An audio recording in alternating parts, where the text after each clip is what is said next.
Assalamualaikum warahmatullahi wabarakatuh. Puji syukur kehadirat Allah Subhanahu wa taala yang telah melimpahkan nikmat kesempatan kesehatan kepada kita semua. Kami dari kelompok 3 yang beranggotakan satu Yopai Malia dengan nomor NPM 2116000117. Yang kedua Muhammad Syafikri dengan nomor NPM 2216000343. Yang ketiga, Zikra El Fajri dengan nomor NPM 2216000335 akan mempresentasikan tugas hukum persaingan yang berjudul kasus PT Indosat dan PT Telekomunikasi Seluler Telkomsel.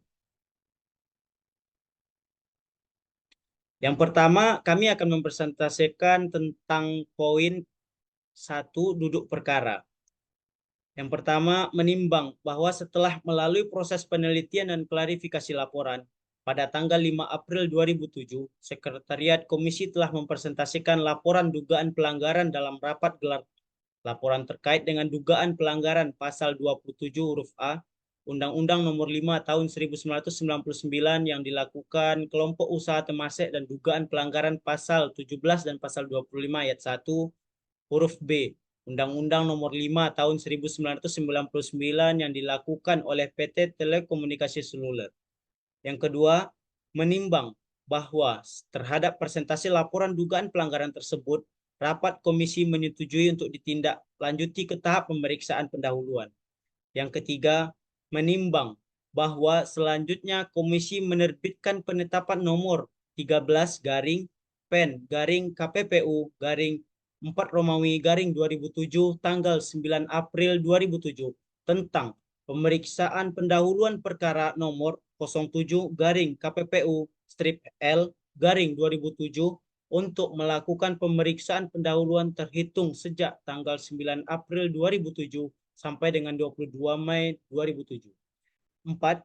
Menimbang bahwa setelah melakukan pemeriksaan pendahuluan, tim pemeriksa menemukan adanya indikasi kuat pelanggaran pasal 27 huruf A Undang-Undang Nomor 5 Tahun 1999 yang dilakukan kelompok usaha Temasek dan dugaan pelanggaran pasal 17 pasal 25 ayat 1 huruf B Undang-Undang Nomor 5 Tahun 1999 yang dilakukan oleh PT Telekomunikasi Seluler.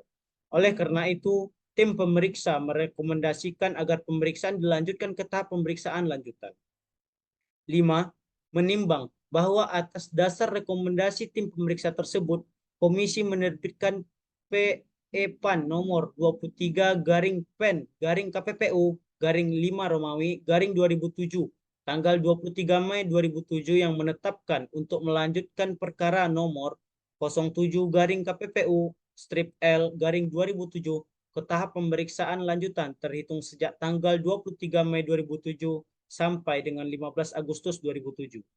6. Menimbang bahwa selanjutnya komisi menilai perlu untuk melakukan perpanjangan pemeriksaan lanjutan.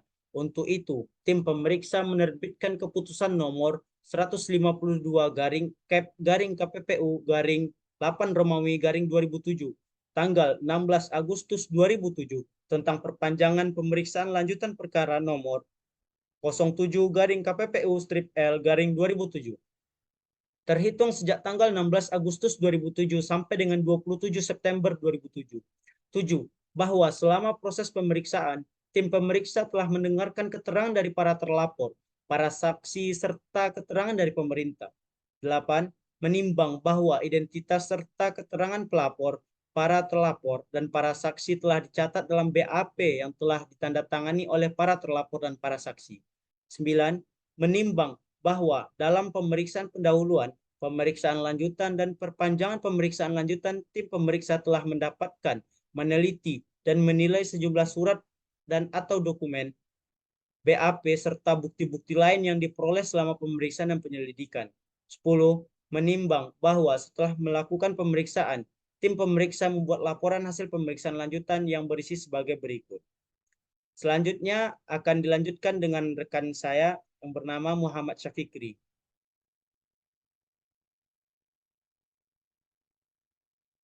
Perkenalkan, nama saya Muhammad Syafikri, NPM 2216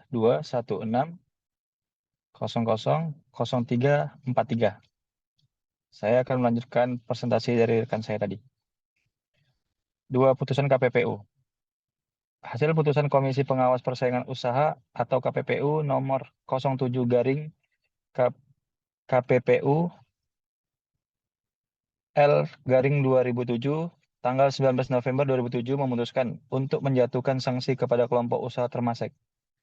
Sanksi tersebut antara lain dengan denda material serta perintah untuk melakukan pelepasan saham dengan ketentuan pihak pembeli saham Indosat tidak boleh terasosiasi atau terafiliasi dengan perusahaan kelompok usaha Temasek. 1. Menyatakan bahwa Temasek Holdings bersama-sama dengan Singapore Technology Telemedia, STT Communication, Asia Mobile Holding Company, Asia Mobile Holding, Indonesia Communication Limited, Indonesia Communication Singapore Telecommunication, dan Singapore Telecom Mobile terbukti secara sah dan meyakinkan melanggar pasal 27 huruf A Undang-Undang Nomor 5 Tahun 1999. 2. Menyatakan bahwa PT Telekomunikasi Seluler tidak terbukti melanggar pasal 25 ayat 1 huruf B Undang-Undang Nomor 5 Tahun 1999. 3. Menyatakan bahwa PT Telekomunikasi Seluler terbukti secara sah dan meyakinkan melanggar pasal 17 ayat 1 Undang-Undang Nomor 5 Tahun 1999. 4. Memerintahkan kepada Temasek Holdings bersama-sama Singapore Technology Telemedia, STT Communication, Asia Mobile Holding Company, Asia Mobile Holding, Indonesia Communication Limited, Indonesia Communication Singapore Telecommunication, dan Singapore Telecom Mobile untuk menghentikan tindakan kepemilikan saham dengan cara melepas seluruh kepemilikan sahamnya di salah satu perusahaan, yaitu PT Telekomunikasi Seluler atau PT Indosat dalam waktu paling lama 12 bulan terhitung sejak putusan ini memiliki kekuatan hukum tetap atau mengurangi kepemilikan saham masing-masing 50% di PT Telekomunikasi Seluler dan PT Indosat dalam waktu paling lama 12 www.daylife.com 12 edisi 22/2010 aktivitas bulan terhitung sejak putusan ini memiliki kekuatan hukum tetap. 5. Memerintahkan kepada Temasek Holding bersama-sama Singapore Technology Telemedia, STT Communication, Asia Mobile Holding Company,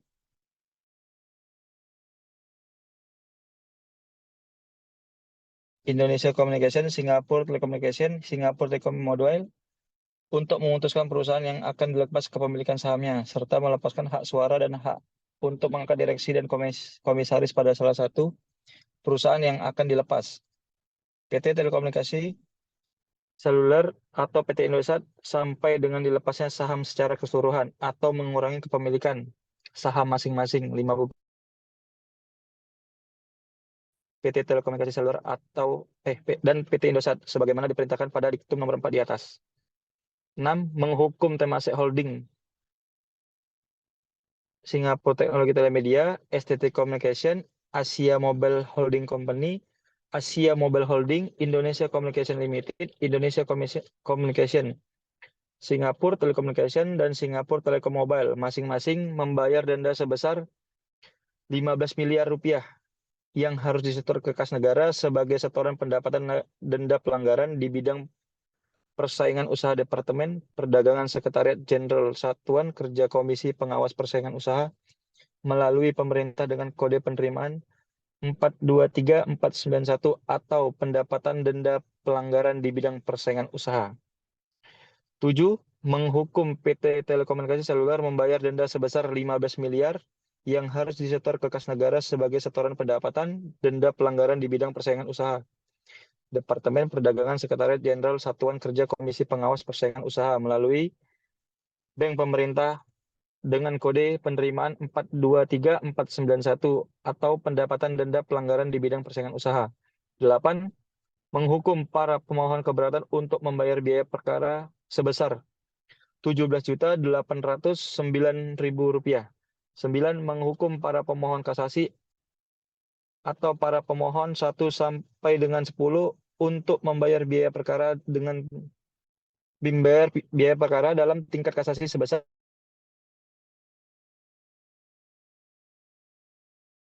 putusan PN atau Pengadilan Negeri.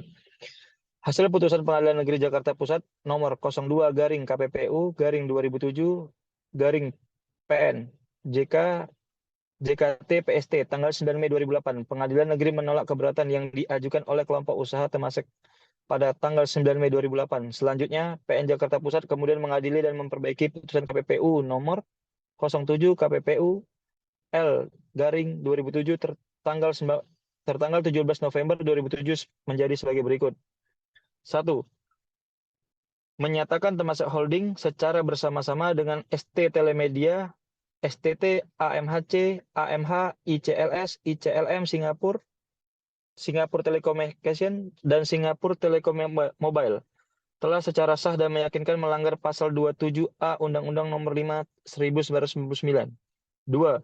Memerintahkan Temasek Holding secara bersama-sama dengan ST Telemedia, STT, AMHC, AMH, ICLS, ICLM, Singapore Telecommunication, dan Singapore Telecom Mobile untuk mengakhiri kepemilikan silang atas saham PT Telekomunikasi Seluler atau Indosat dengan mengalihkan kepemilikan silangnya pada PT Telekomunikasi Seluler Indonesia atau PT Indosat yang dengan tidak lebih dari 12 bulan sejak putusan pengadilan ini mempunyai kekuatan hukum yang tetap, atau memerintahkan para pihak tersebut untuk melepaskan 50% kepemilikan saham mereka di PT Telekomunikasi Seluler Indonesia atau Indosat dalam tidak lebih dari 12 bulan sejak putusan pengadilan ini mempunyai kekuatan hukum yang tetap.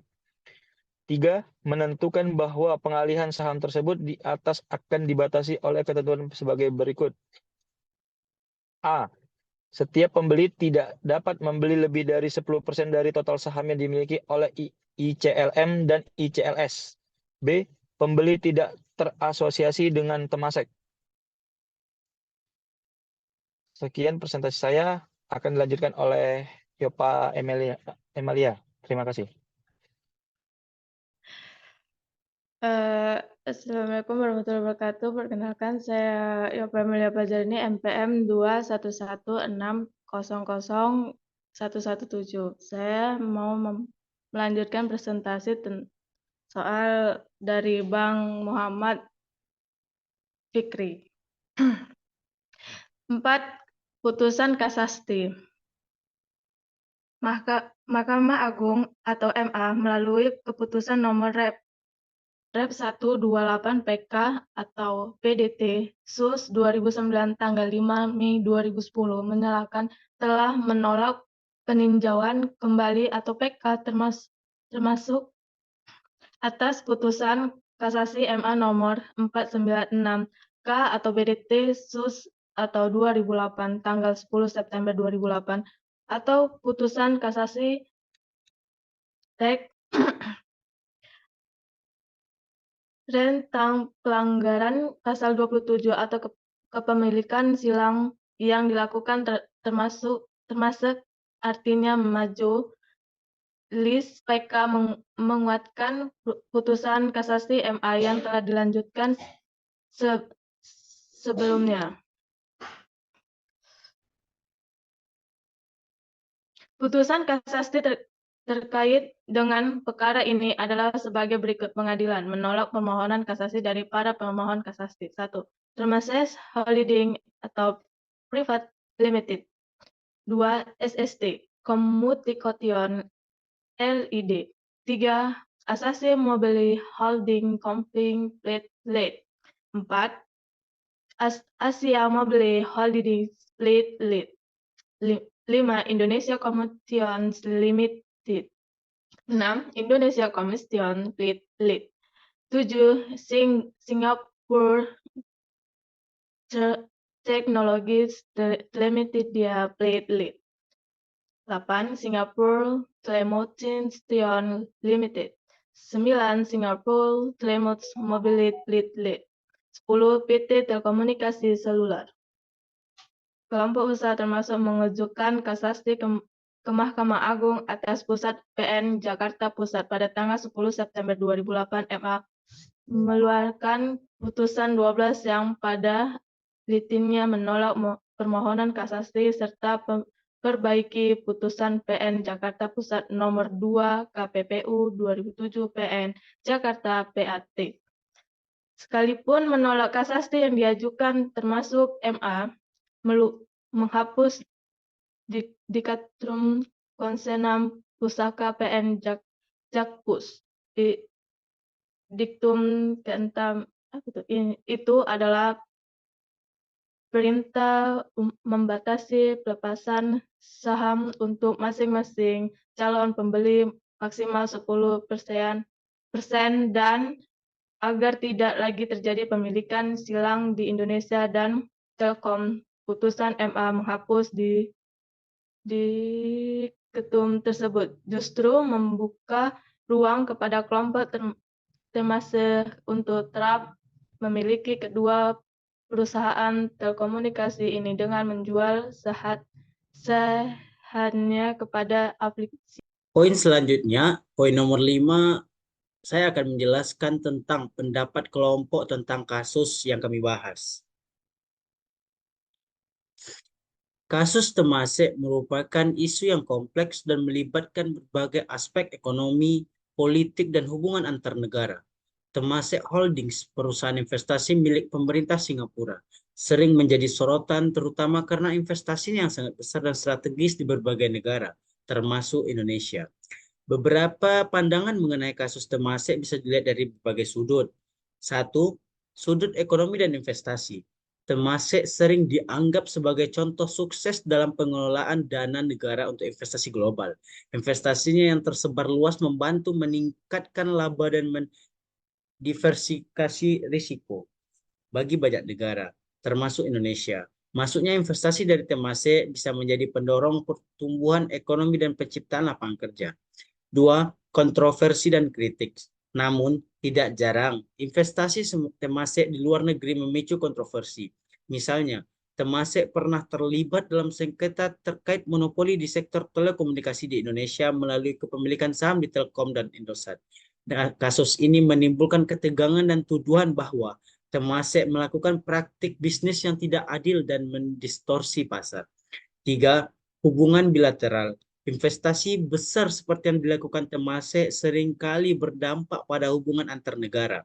Dalam beberapa kasus, ada kekhawatiran bahwa kepemilikan asing yang signifikan bisa mempengaruhi kedaulatan ekonomi dan kebijakan domestik suatu negara. Namun, di sisi lain, kerjasama ekonomi yang kuat juga dapat memperkuat hubungan bilateral dan saling menguntungkan kedua negara. 4. Regulasi dan kepatuhan. Pemerintah dan badan pengatur di negara-negara tempat Temasek berinvestasi perlu memastikan bahwa perusahaan ini seperti halnya perusahaan asing lainnya mematuhi aturan dan regulasi setempat. Ini termasuk memastikan adanya persaingan yang sehat dan tidak ada monopoli yang merugikan konsumen. Secara keseluruhan, pendapat mengenai kasus Temasek bisa sangat bervariasi tergantung pada perspektif dan kepentingan yang terlibat. Yang jelas, penting untuk menjaga keseimbangan antara manfaat ekonomi dari investasi asing dan perlindungan terhadap kepentingan nasional. Sekian persentase dari kelompok 3. Mohon maaf apabila ada kata-kata atau ucapan yang salah. Syukron. Assalamualaikum warahmatullahi wabarakatuh.